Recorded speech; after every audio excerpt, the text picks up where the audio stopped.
Dios, también en esta noche oramos para que tu palabra pueda fluir como un río hacia nuestros corazones. Queremos pedirte, Señor, que aquietes nuestros sentidos para escuchar tu palabra, y añade tú a la iglesia los que has predestinado para salvación y vida eterna, de los que están en este lugar como de los que a través de la radio van a escuchar este mensaje. Todo lo pedimos y lo suplicamos en el nombre de Jesús. Amén y amén. Démosle fuerte esa ofrenda de palmas a nuestro Dios, hermanos. Gloria al Señor.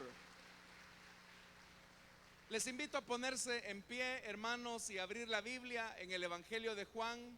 Es el libro de la Biblia que estamos estudiando los días martes. Y continuamos, hermanos, con esto que hemos llamado el prólogo narrativo, que nos descubre el testimonio de Juan el Bautista. Capítulo 1 del Evangelio de Juan. Vamos a leer a partir del versículo 32 en adelante. La palabra de Dios nos dice: Juan declaró: vi al Espíritu descender del cielo como una paloma y permanecer sobre él. Yo mismo no lo conocía, pero el que me envió a bautizar con agua me dijo: aquel sobre quien veas el Espíritu que desciende y permanece es el que bautiza con el Espíritu Santo. Yo le he visto y por eso testifico que este es el Hijo de Dios. Amén. Hasta ahí dejamos la lectura, hermanos. Tengan la bondad de sentarse, por favor. Hermanos, continuamos con el estudio de este libro de la Biblia, de este Evangelio. Y hemos mencionado ya, hermanos, que en este Evangelio de Juan encontramos un interrogatorio que comenzaron las autoridades religiosas de Jerusalén hacia Juan el Bautista. Y el propósito de ese interrogatorio era para descubrir o cuestionar más bien la identidad de Juan y la autoridad con la que Juan hacía lo que estaba haciendo, que era bautizar en agua. Y vimos que ese testimonio que Juan va a declarar se ha desprendido o se ha desplegado más bien en 3 días. El primer día es una negación por parte de Juan al decir que él no es el Cristo, él no es Elías y tampoco es el profeta que había anunciado Moisés. Todo eso, hermanos, ya lo vimos, solamente es como un recordatorio de lo que pasó el primer día. Pero el segundo día, Juan el Bautista ha afirmado quién es el Cordero de Dios. Y eso, hermanos y hermanas, lo encontramos en el versículo 29, cuando Juan nos invita a mirar. Pero esto es importante. Juan el Bautista invita a mirar al Cordero de Dios. Esa invitación que Juan el Bautista hace es para que quienes vean al Cordero de Dios se conviertan, al igual que él, en testigos de Jesucristo. Por eso es que la expresión es: aquí tienen el Cordero de Dios que quita el pecado del mundo. Eso ocurrió, hermanos, el segundo día. Pero detrás de esa declaración o de ese testimonio que Juan nos ha dado, el problema con las autoridades religiosas, aunque ya no están presentes en el segundo diálogo, colocan el problema de todo el Evangelio. Porque ¿qué era lo que había motivado a las autoridades religiosas a ir a buscar a Juan el Bautista y cuestionar su identidad y lo que él estaba haciendo? Que Juan el Bautista estaba proponiendo una, valga la redundancia, una propuesta alterna al templo. Porque en el templo lo que se oficiaban eran sacrificios, holocaustos, para que la gente pudiera encontrar el perdón de sus pecados. Pero en la propuesta de Juan el Bautista está haciendo una invitación para que la gente confiese sus pecados, se arrepienta y pase a las aguas bautismales como una señal de rendición y de preparación para la llegada del Mesías. Pero eso que Juan está haciendo, está, hermanos, prácticamente alejándose del templo. Pero ahora que Juan el Bautista declara: aquí tienen el Cordero de Dios, lo que estamos encontrando es que hay un rompimiento total con el templo en Jerusalén. Porque si se está diciendo que Jesús es el Cordero de Dios, significa que ya no hay necesidad del templo, ni de los sacrificios, ni de los holocaustos. Y eso, hermanos, ya coloca en problema la llegada del tan anhelado Mesías. Y eso efectivamente es lo que vamos a encontrar en todo el Evangelio. Porque si Juan el Bautista ha dicho: aquí tienen al Cordero de Dios, ya no vean el templo, ya no vean los sacrificios, ya no vean los holocaustos, más bien vean al Cordero de Dios, la ofrenda, el regalo que Dios da a la humanidad. Significa que el Señor entonces ahora está sustituyendo todo lo que se hacía en el templo para que la gente finalmente ponga la mirada en el Cordero de Dios. Pero ese es el primer problema.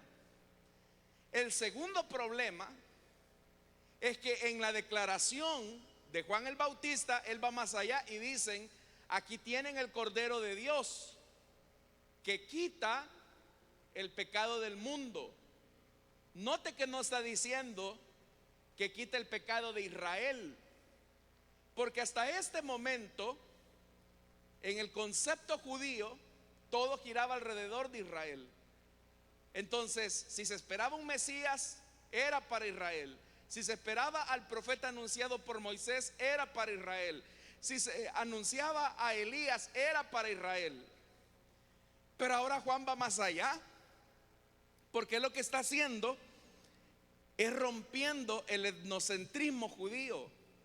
Porque está diciendo: este Cordero de Dios no es solamente para el pueblo de Israel, sino para todos aquellos fuera de Israel que también crean en él. Y eso, hermanos, también colocaba otro problema con el templo en Jerusalén, porque el templo estaba diseñado para que los judíos, el pueblo israelita, ofreciera sacrificios a Dios. Pero ahora el único y necesario sacrificio que está dando Dios a la humanidad está sustituyendo todos los holocaustos, todas las ofrendas del templo. Pero lo que es más, abre la puerta a la gentilidad, es decir, nosotros. Eso fue lo que vimos, hermanos y hermanas, la semana pasada. Por eso es que en esta segunda declaración testimonial de Juan el Bautista está colocando todavía más problemas, más tensión a la llegada del Mesías. Entonces dice el versículo 32, que fue con el que iniciamos la lectura, dice: Juan declaró. Vea que nuevamente aparece la fórmula, una fórmula judicial, porque efectivamente el testimonio de Juan se encuentra, hermanos, en un escenario de juicio, porque los judíos han llegado a cuestionar a Juan el Bautista. Por eso es que se ha visto un interrogatorio, por eso es que Juan el Bautista toma la figura de testigo. Y ahora esa fórmula que dice Juan declaró, es decir, aquí viene la declaración, la segunda declaración de Juan. Y esto es importante, porque si se está diciendo que Juan declaró, yo le he dicho que todos estos pasajes que hemos leído donde Juan el Bautista aparece pertenecen a lo que se conoce como el prólogo narrativo, que está conectado con el prólogo del Evangelio. Cuando vimos el prólogo del Evangelio, que se encuentra en los primeros 18 versículos del capítulo 1, nosotros ya vimos, hermanos, en los versículos 6 y 7 del capítulo 1 de Juan, que Dios envió como testigo, dice la Biblia, a Juan para dar testimonio de la luz, a fin de que todos creyeran en él. Entonces, como en el prólogo se ha anunciado que Juan el Bautista fue enviado por parte de Dios como testigo, ahora usted está viendo esa realidad en la narración del interrogatorio que ya habían llevado hacia Juan el Bautista. Entonces vea lo que dice. Juan declaró y dice: vi al Espíritu descender del cielo. Esa expresión que dice vi al Espíritu, ¿de qué nos habla eso? De que Juan ahí se está presentando como testigo ocular, porque él está diciendo vi al Espíritu. Lo que yo voy a decir, a mí no me lo vinieron a decir de rebote. Yo no es que estoy inventando, yo lo vi, soy testigo. Pero acá, hermanos y hermanas, es donde se conecta íntimamente con lo que vimos la semana pasada, porque la experiencia que Juan ha tenido de ver al Cordero de Dios, ahora Juan está invitando a los que lo oyen para que también lo vean, así como él lo vio primero. Es una invitación a ser testigos. Por eso es que el pasaje dice: vi al Espíritu. Yo soy testigo de esto. Soy testigo que de quien estoy diciendo que es el Cordero de Dios, que es el Mesías, como lo vamos a ver más adelante, es Él. Es decir, que yo tuve una experiencia propia. Y esto, hermanos, también a nosotros ya nos describe lo importante que es para nuestra fe que nosotros tengamos una experiencia auténtica de conversión. Que nuestra experiencia con Jesucristo no sea el de una tradición, el de una costumbre o de una religión, sino que todos nosotros, al igual que Juan el Bautista, necesitamos ser testigos de Jesús. Pero ¿cómo es que vamos a ser testigos de Jesús? De esto es lo que nos va a hablar el pasaje. Pero sigamos, hermanos y hermanas, leyendo lo que dice ese versículo 32. Dice: vi al Espíritu descender del cielo.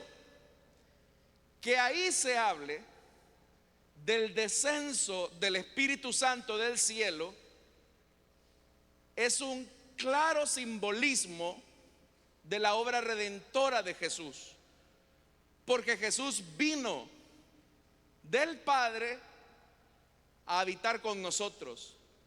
El Espíritu Santo ahora también está descendiendo sobre la persona de Jesús, y eso es importante porque usted sabe que el pecado había cerrado la puerta de acceso a Dios. Por eso es que Adán y Eva, después de que pecaron, fueron expulsados del jardín del Edén. Y con eso, hermanos, lo que se marca es una distancia entre Dios y el hombre. La Biblia dice que unos ángeles custodiaban, serafines para ser más exactos, custodiaban la entrada al jardín del Edén. Con lo que se estaba diciendo al hombre que la puerta hacia Dios estaba totalmente cerrada. Por más que el hombre intentara acercarse al jardín, no lo podía hacer. Y el jardín era jardín porque era la presencia de Dios la que le daba vida, la que le daba plenitud. Pero si ahora Adán y Eva han sido expulsados del jardín, es porque la puerta está cerrada y ellos ya no se pueden acercar. Por eso es que yo le decía que el pecado ha cerrado la puerta de acceso hacia Dios, distanciando el cielo de los hombres por su condición de pecado. Por nuestra condición espiritual nosotros no podemos abrir el cielo. Entonces, ¿qué era el trono de Dios en el cielo? Era un trono de juicio. A causa, hermanos, de la condición terrible del pecado y la desobediencia humana, el cielo estaba cerrado y el trono de Dios era un trono de juicio, un trono de castigo. Pero que ahora el Verbo haya descendido a habitar entre nosotros y que ahora el Espíritu también descienda del cielo, eso, hermanos y hermanas, nos habla de que ese trono de juicio ahora está cambiando por un trono de gracia. Y por eso es que se nos dijo que Jesús, hermanos y hermanas, está lleno de gracia, gracia sobre gracia. Que lo que habla, hermanos y hermanas, es que finalmente el trono que era un trono de juicio y de castigo hacia el hombre, ahora el cielo se abre para mostrar un trono de gracia sobre los hombres. Entonces, hermanos, que ahora Juan esté viendo al Espíritu descender del cielo, nos dice una cosa también importantísima: que no hay hombre, no hay sacerdote, no hay templo, no hay religión que pueda abrir el cielo. Ningún hombre, ningún templo, ningún sacerdote, ninguna religión pueden abrir el cielo. Solamente Dios mismo puede abrir el cielo a los hombres a través de la gracia que se ha ofrecido en Jesús. Por eso, hermanos, es que era un engaño, o es un engaño, que las religiones pretendan acercar a los hombres a través de sus propios medios. No se puede. Tiene que surgir de la iniciativa de Dios. Es el Padre el que envía al Hijo, y ahora es el Padre quien también está enviando al Espíritu Santo para que descienda. Ahora dice algo más. Dice que vio al Espíritu descender del cielo, y ojo, hermanos, dice como una paloma. Note lo que está diciendo el pasaje, y usted lo puede leer en Mateo, en Lucas, en Marcos, que dice claramente como una paloma. No está diciendo que es una paloma, porque muchos cristianos piensan que el Espíritu Santo es una paloma y la ven blanca. Pero en realidad la Biblia no está diciendo que el Espíritu Santo es una paloma, sino que dice que el Espíritu Santo descendió como una paloma. Es decir, que el énfasis de la alegoría no está en la imagen de la paloma, sino en la forma, en cómo descendió el Espíritu Santo. Es decir, que el Espíritu Santo, y véalo esto, usted lo ha visto, por eso es que la figura nos ayuda a entender un poco. Yo no sé si usted ha visto cómo desciende una paloma al suelo. Lo hace con mucha gracia, con mucha elegancia. Lo hace, hermanos y hermanas, con mucho detenimiento. Por eso es que es una belleza. Si usted se ha detenido a ver cómo desciende una paloma, usted puede ver que hay una gracia, hay un estilo, hay una elegancia en todo eso. Entonces lo que está diciendo el escritor es que el Espíritu Santo descendió con esa elegancia, con ese poder, con esa mansedumbre sobre la persona de Jesús.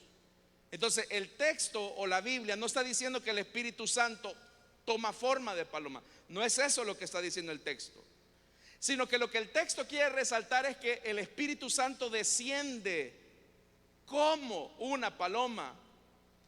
Ahora, ¿por qué el escritor utiliza la figura de la paloma? ¿Y cuál es el sentido de eso?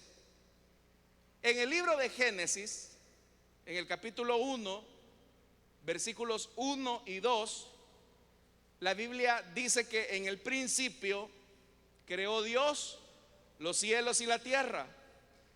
Dice que la tierra estaba desordenada y vacía, y que las tinieblas cubrían el abismo. Pero dice que el Espíritu de Dios, que dice, se movía sobre las aguas. En el hebreo, esa expresión que dice que el Espíritu Santo se movía sobre las aguas, en el hebreo es aletear. Es decir, que el Espíritu Santo aleteaba. sobre el desorden, sobre el caos, sobre las aguas. El ruaj de Dios, que es lo que el texto quiere decir, cubría la faz del abismo. Y dice que aleteaba, es decir, se movía sobre las aguas. Pero eso que Génesis dice, que el Espíritu Santo aleteaba o cubría o se movía sobre las aguas, es el anticipo de la obra creadora de Dios. Porque a partir de esos versículos en adelante, lo que vamos a encontrar nosotros es eso, la creación de Dios. Que Dios crea en 6 días todo lo que subsiste en el mundo. Pero esa creación comienza con el Espíritu Santo que aleteaba o descendía sobre las aguas. Entonces, hermanos y hermanas, el propósito del descenso del Espíritu Santo en Jesús está haciendo un eco en la narración de la creación. Entonces, ¿qué es lo que se está anunciando cuando dice Juan que él vio descender como paloma al Espíritu Santo? Lo que se está diciendo es que con la llegada del Mesías estamos a las puertas de una nueva creación, de una nueva creación, que así como el Espíritu Santo en la creación aleteaba sobre la faz de las aguas, sobre las aguas, y eso era un anuncio de la obra creadora de Dios, que ahora el Espíritu Santo descienda como paloma sobre Jesús, es también el anuncio de una nueva creación. Y quien va a crear las cosas es Dios mismo. ¿Y cómo se conecta esto, hermanos y hermanas, con el prólogo del Evangelio? Para que usted tenga una idea, volvamos al versículo 3 del capítulo 1 de Juan. Vea lo que dice del Verbo. Por medio de él todas las cosas fueron creadas. Sin él nada de lo creado llegó a existir. Se nos está diciendo que el Verbo es creador. Pero vea lo que dice el verso 4. En él estaba la vida. Y si él es creador y en él está la vida, entonces es lógico que él es el creador. Adelantémonos al verso 10. El que era la luz ya estaba en el mundo como el Espíritu. El que era la luz ya estaba en el mundo y el mundo fue creado por medio de él, pero el mundo no lo reconoció. Y usted conoce el texto. Vino a los suyos, pero los suyos no le recibieron.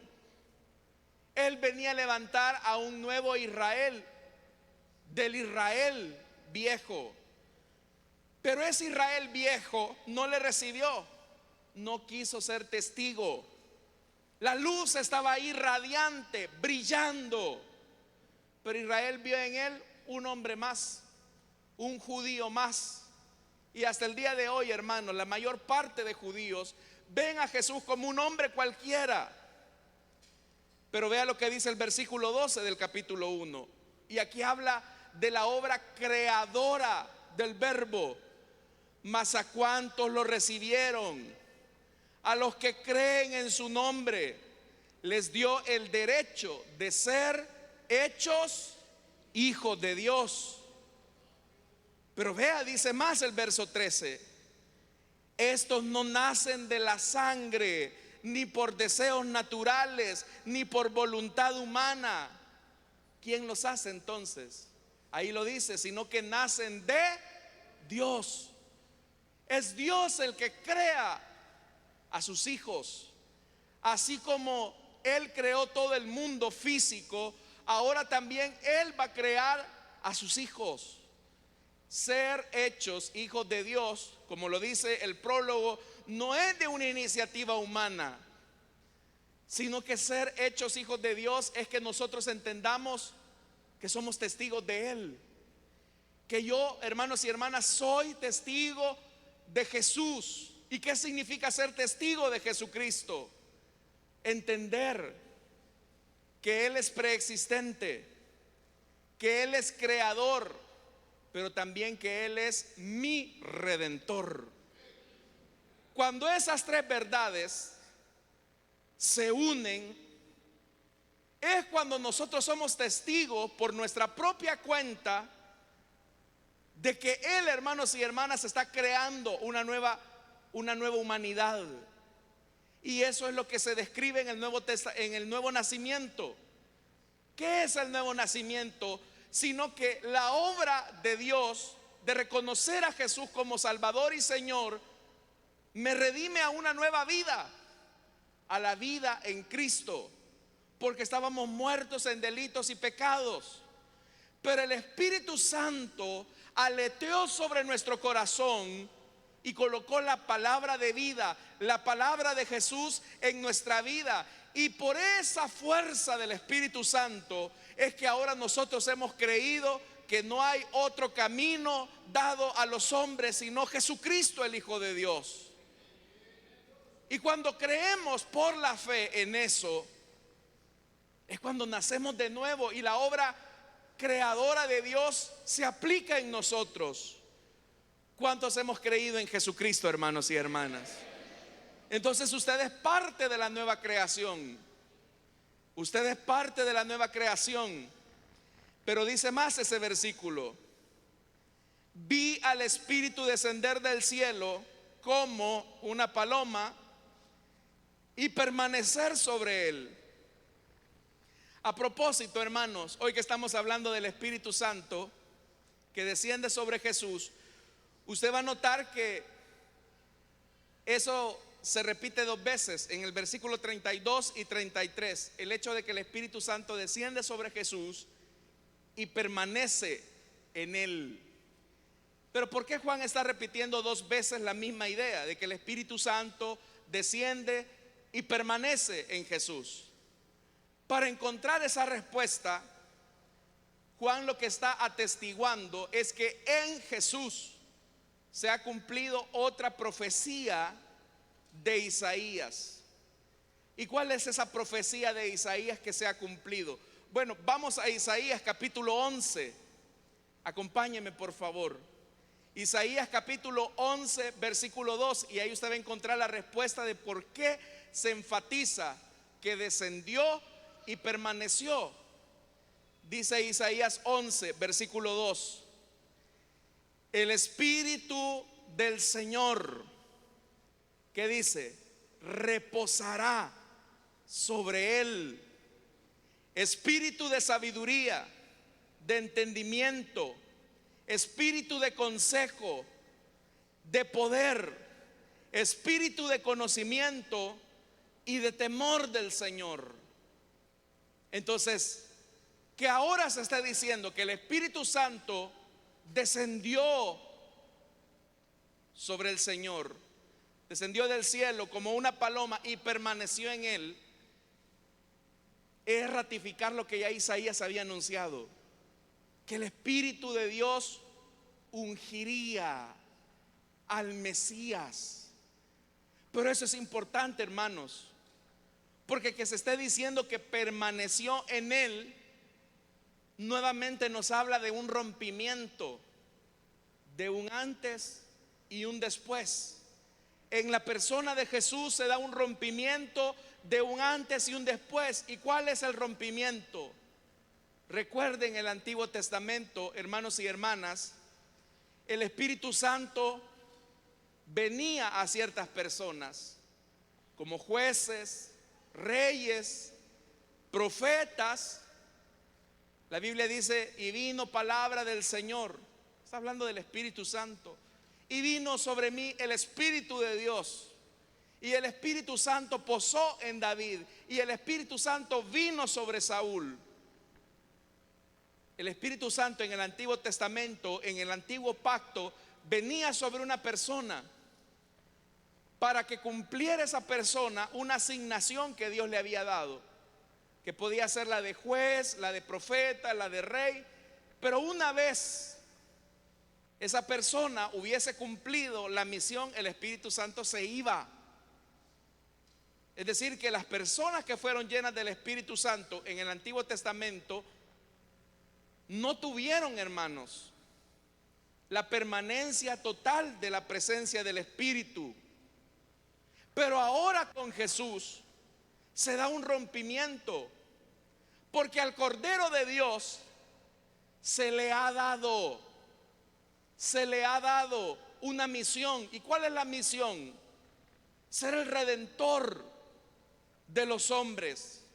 Y por eso era necesario que el Espíritu Santo descendiera sobre él. Pero no solo descendió, sino que la Biblia dice que permaneció en él. Y ese es un rompimiento con el antiguo pacto, porque ya le dije, en el antiguo pacto el Espíritu Santo venía y se iba. El Espíritu Santo venía y se iba sobre un rey, venía sobre un juez y se iba. Pero con Jesús el Espíritu Santo permaneció en él. ¿De qué nos habla esto? De una unción permanente, distinta a cualquier otra que se pudiera haber contemplado en el antiguo pacto.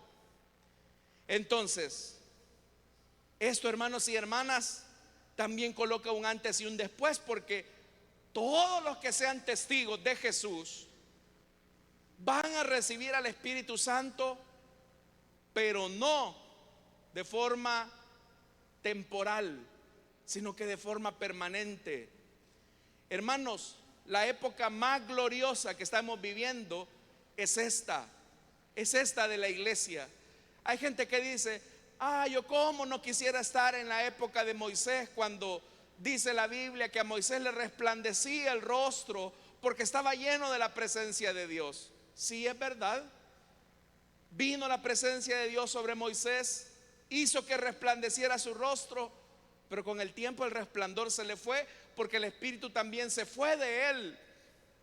O como Sansón, que el Espíritu de Dios descendía sobre él, tomaba fuerzas, pero luego lo abandonaba, se iba. Pero hoy nosotros, hermanos y hermanas, que somos testigos de Jesucristo, que hemos creído en Jesucristo, el Espíritu Santo ha venido sobre nosotros. Y no solamente ha venido sobre nosotros, sino que ha venido a morar dentro de nosotros. Y el Espíritu Santo no se ha ido de nosotros. Hoy nosotros tenemos una relación cercana con Dios.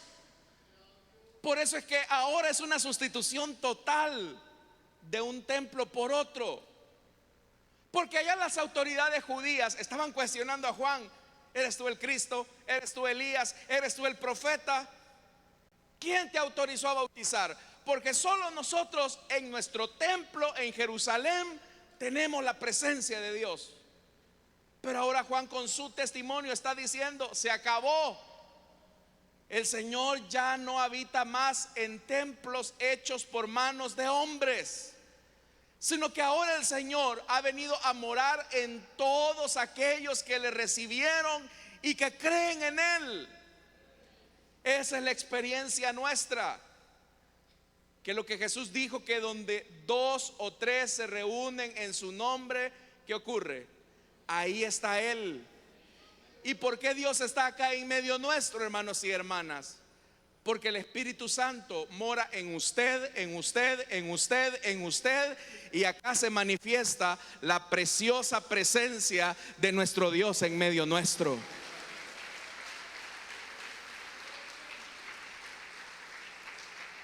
De ahí es que por eso, hermanos, Juan les dice: miren ustedes preocupándose porque ¿quién me dio autoridad para bautizar en agua? Deberían de esperar con ansias al que los va a bautizar con el Espíritu. No solo es que el bautismo de Jesús, en el bautismo de Jesús, hermanos, se muestra la unción que Él recibe del Espíritu. como certificándolo para una misión, la misión de ser el Redentor, la misión de ser el Cordero de Dios, sino que Él mismo, el Cordero de Dios, Jesús, va a bautizar a otros con el Espíritu Santo. Por eso dice el verso 33, yo mismo no lo conocía, pero el que me envió a bautizar con agua me dijo, aquel sobre quien veas que el Espíritu desciende y permanece, esta es la segunda vez, es el que bautiza con el Espíritu Santo. Vea lo que Juan ha dicho. Nuevamente lo vuelve a repetir, yo no lo conocía. Indudablemente Juan no lo hubiese conocido si no hubiese sido porque el Padre quiso revelárselo.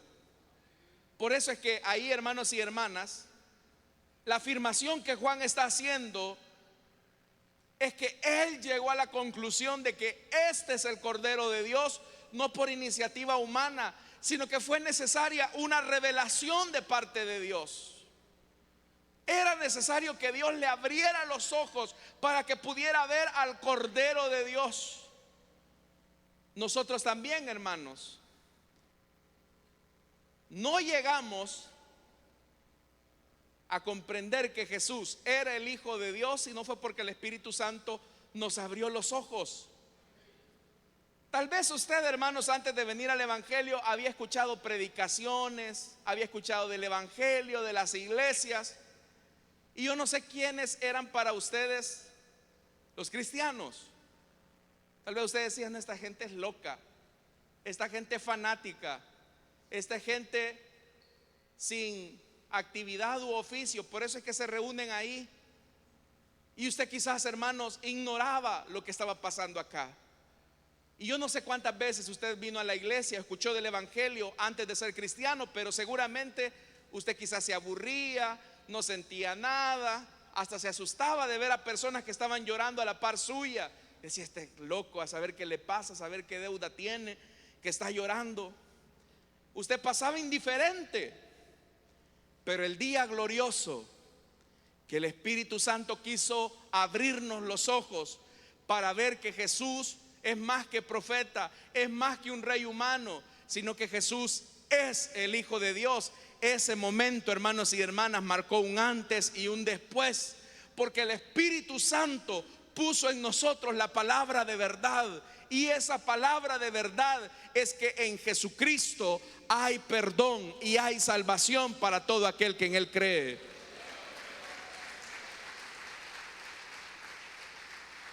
Y ya a partir de ese momento no hablamos de Jesús como alguien lejano, alguien que a saber si me conoce. No, nosotros le conocimos a Él y también llegamos a ser conocidos por Él como hijos. Entonces, hermanos, Juan es muy sincero y dice, miren, yo jugaba con Él, lo vi crecer, lo vi como adolescente, pero yo ni por cerca pensaba que Él era el Cordero de Dios, hasta que el Espíritu Santo me permitió identificarlo. Y vea lo que dice el verso 33. El que me envió a bautizar con agua me dijo. Aquí cabe la pregunta, ¿quién envió a Juan a bautizar con agua? Fue el Padre. Por eso es que cuando Jesús está en el templo enseñando, usted lo puede encontrar en el Evangelio de Mateo, los fariseos se acercan a Jesús y le preguntan, ¿y tú con qué autoridad haces esto? Y viene Jesús y les pregunta, vaya, yo les voy a responder, pero ahora respóndanme primero ustedes, el bautismo de Juan, ¿de dónde era? ¿Del cielo o de los hombres? Y la Biblia dice que ellos comenzaron a pensar y dijeron, si nosotros decimos del cielo, es decir, que procede de Dios, entonces la gente nos va a preguntar, ¿por qué no le creímos? Y si decimos que es de los hombres, la gente nos va a apedrear porque el pueblo considera a Juan como profeta.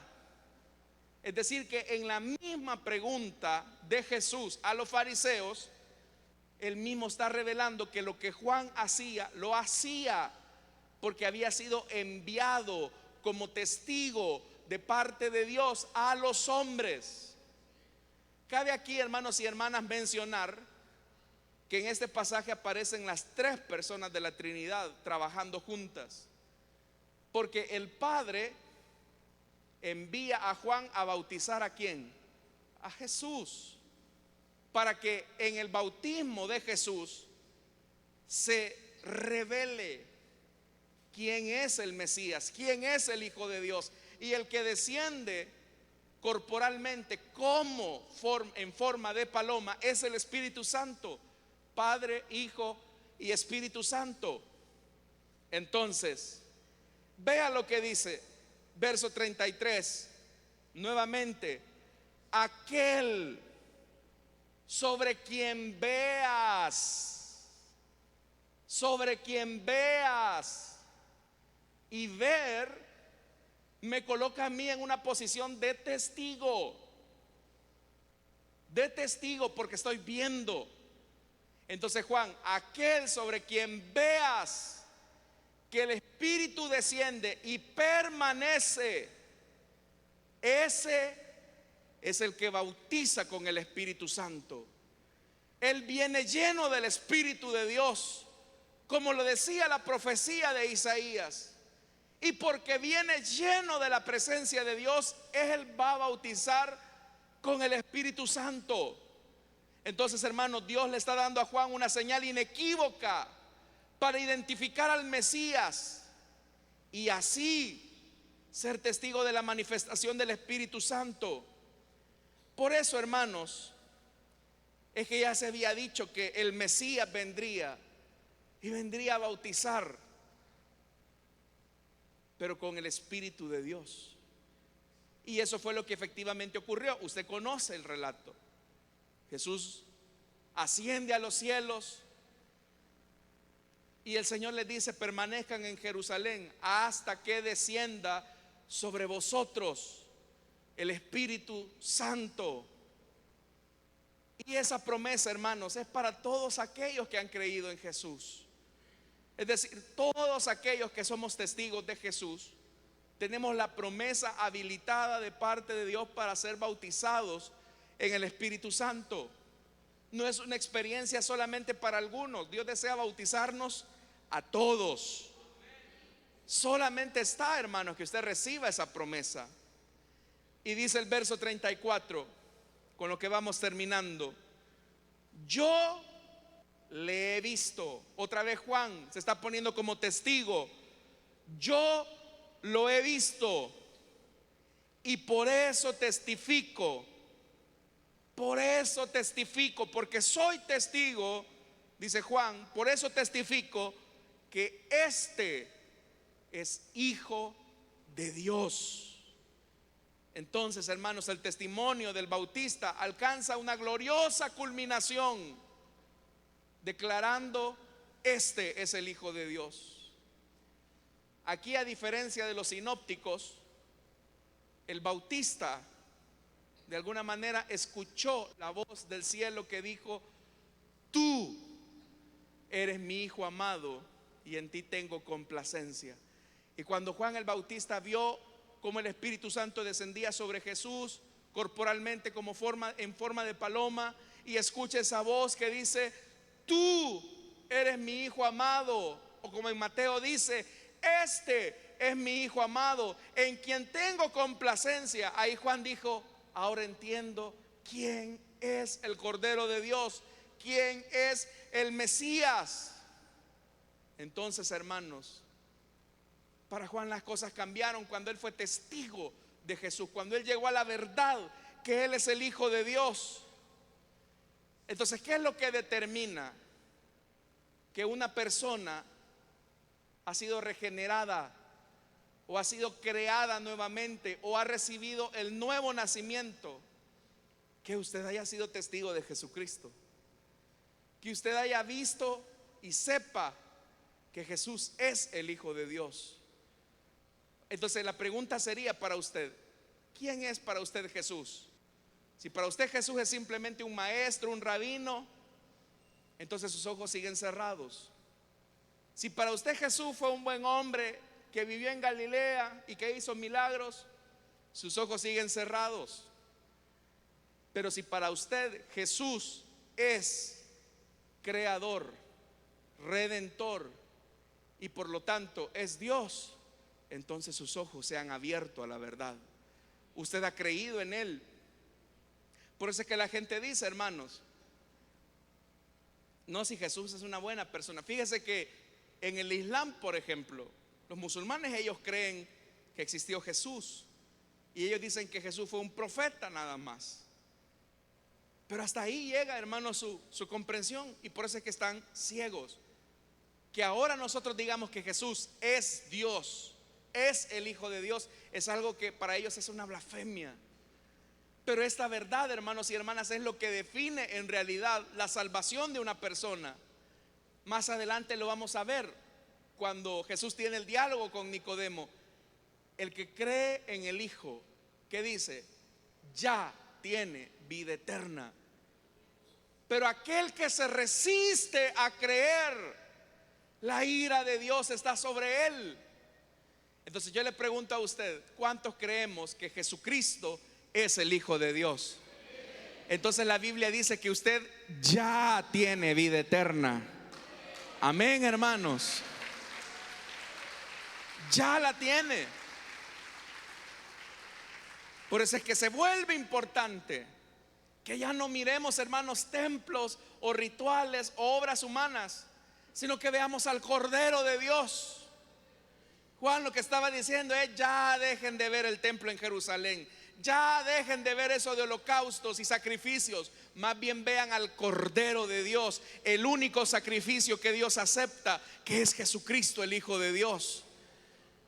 Entonces, hermanos, eso es lo que marca la diferencia. La gente pone su mirada en que, mire, y si no como carne en Viernes Santo, eso le agrada a Dios. Mire, y si en Semana Santa yo ando de rodillas cargando una gran piedra hacia la catedral, eso le agrada a Dios. Tú estás poniendo tu mirada en tus obras, tú estás poniendo tus miradas en la religiosidad. Pero en vez de poner tu mirada en las obras que delante de Dios son como trapos de inmundicia, mejor pon la mirada en Jesucristo. Pon la mirada en el Cordero de Dios que quita el pecado del mundo. Y ese Jesús está acá en medio nuestro. Amén, hermanos. Vamos a orar, vamos a cerrar nuestros ojos. Teniendo nuestros ojos cerrados y nuestro rostro inclinado, quiero hacer una invitación para todas aquellas personas que desean entregarle su vida a Cristo, que desean reconocer a Jesús como Señor y Salvador, para que en el lugar donde están se puedan poner en pie o levantar su mano, y ahí habrá un hermano o una hermana que va a orar por usted. Si usted quiere poner su fe en Jesús como el Hijo de Dios y que sus pecados así sean perdonados, póngase en pie, queremos orar por usted.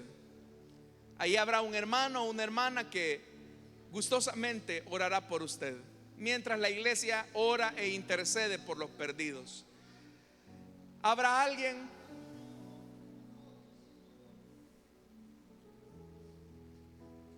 ¿Habrá alguien que quiera entregarle su vida a Cristo o que quiera reconciliarse? Póngase en pie. Sus pecados pueden ser perdonados. Lo que define la eternidad es lo que usted decida creer acerca del Hijo. Si usted cree que Jesús es un hombre más, todavía sigue en ceguera. Pero si usted llega a la convicción de que Jesús es su Salvador, es el Hijo de Dios, es el que murió por usted, ahora es necesario entonces que lo confiese públicamente a través de la oración. ¿Habrá alguien?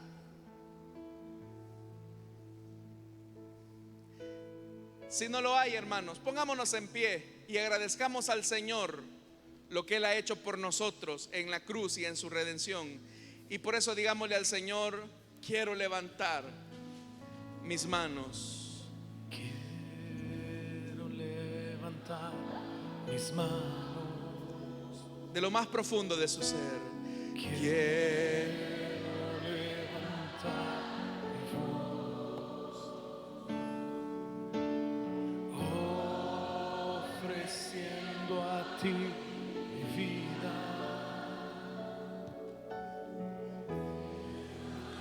santidad de amor. Padre, solo a ti te ofrezco mi vida y mi corazón, y me postro en tu presencia en adoración,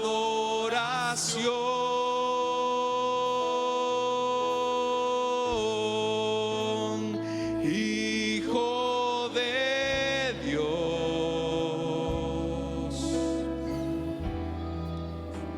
Recibe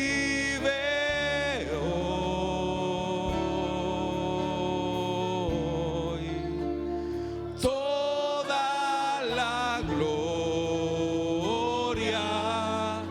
la honra y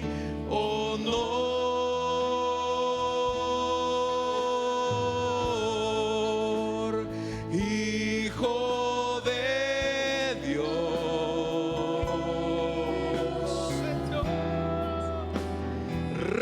Recibe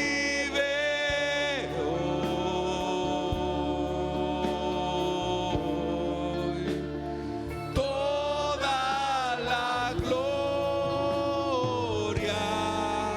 la honra y honor.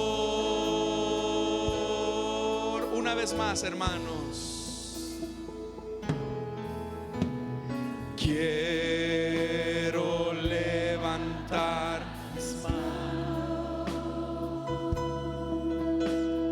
Quiero levantar mi voz, ofreciendo a ti mi vida.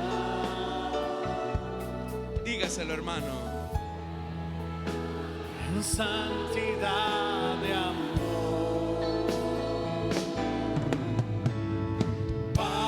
Padre, solo a ti te ofrezco mi vida y mi corazón, y me postro en tu presencia. Y la iglesia declara: Adoración. hoy nosotros como Juan declaramos también, hermanos, Hijo de Dios. recibe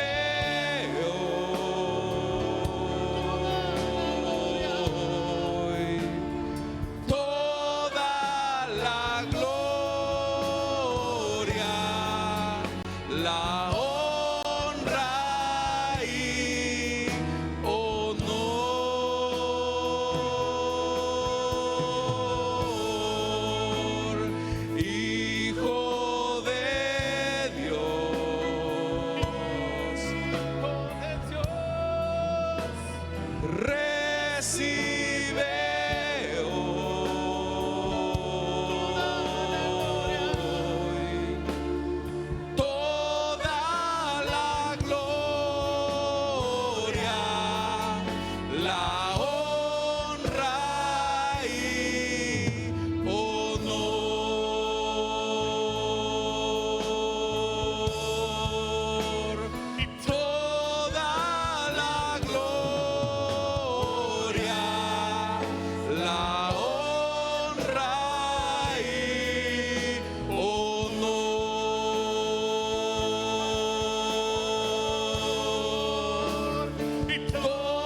fuerte esa ofrenda de palmas al Hijo de Dios.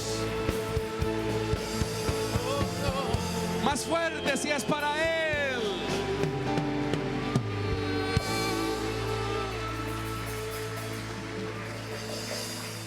Padre que estás en los cielos, oramos esta noche también por nuestras ofrendas y nuestros diezmos. No te damos, Señor, de lo que nos sobra, sino de lo mucho que tú nos das. No te damos por tristeza ni por necesidad. Lo hacemos reconociendo tu señorío sobre nosotros. Gracias, Señor, por todo lo que has hecho en nuestras vidas. Bendice a tu pueblo, Señor. Amén y amén. Pueden sentarse, hermanos.